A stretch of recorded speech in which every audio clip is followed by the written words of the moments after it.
Apostle T.F. Chiwenga raised serious allegations against Emmerson Mnangagwa and his family. And this is something which we cannot ignore. Let us take a look. Talk right now, Mr. Mnangagwa's motorcade has killed more than 2 people since he came into office. More than 2 people, including his wife's motorcade. She ran over a certain vendor a few months ago in Kwekwe there. We know that. Rumanyira kupi.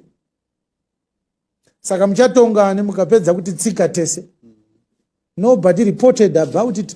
Even these garulas, journalists who like to talk more about us, who criticize the government, they don't write about those things. Yes. Very, very timid people. They only talk to make themselves relevant, but the issues that affect us, they don't talk about it. You may have a 60-year-old president.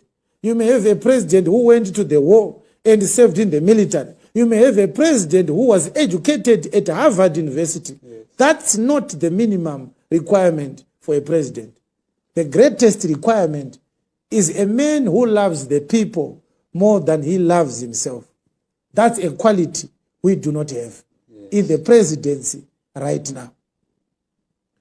A man who can put himself in danger to protect the people. Yes. Not a man who puts people in danger to protect himself. So, in my own view, if lives was lost, or if people lost their lives on account of the first family, there is need for accountability whatsoever. There is need for that matter to be thoroughly investigated, and consequences must follow. But I don't like how Apostle Chiwenga addresses this issue, because remember, when things happen, not everyone has a privilege to get access to that information. What is happening in Zimbabwe is we have 2 kinds of people. We have people who are surviving. We have people who are fighting for change.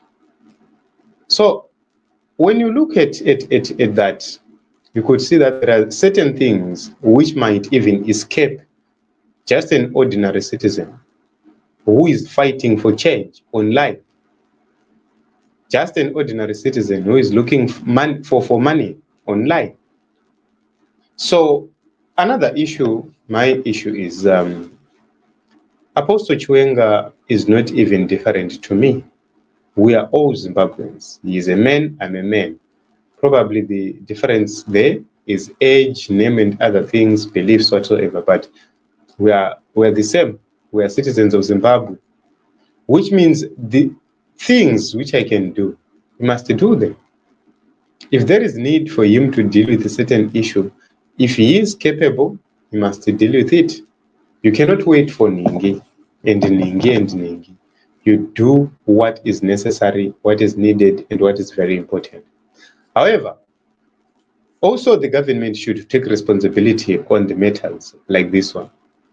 They need to make sure that if something like that happens, the families, they get compensated. The nation at large will have a clear explanation of what really happened, what really transpired, and the reason why all those things are happening. So as a nation, we cannot continue to be crying on the account of politicians. Politicians need to do better. So it starts with the head of state, it goes down the line to the last man. So this is it in Zimbabwe. This is what Apostle Chiwenga said about Emmerson Mnangagwa and his family. And let us hear your thoughts and your views. What should happen? Who is wrong? Who is a part and parcel of this problem? How do we deal with it? All those questions are very important, because when something happens, we look at who is who, so that we get the proper and clear understanding of what is happening, and then we can get clear answers on the way forward. So this is the story. This is what we have for you. Let us meet in other episodes, in other broadcasts.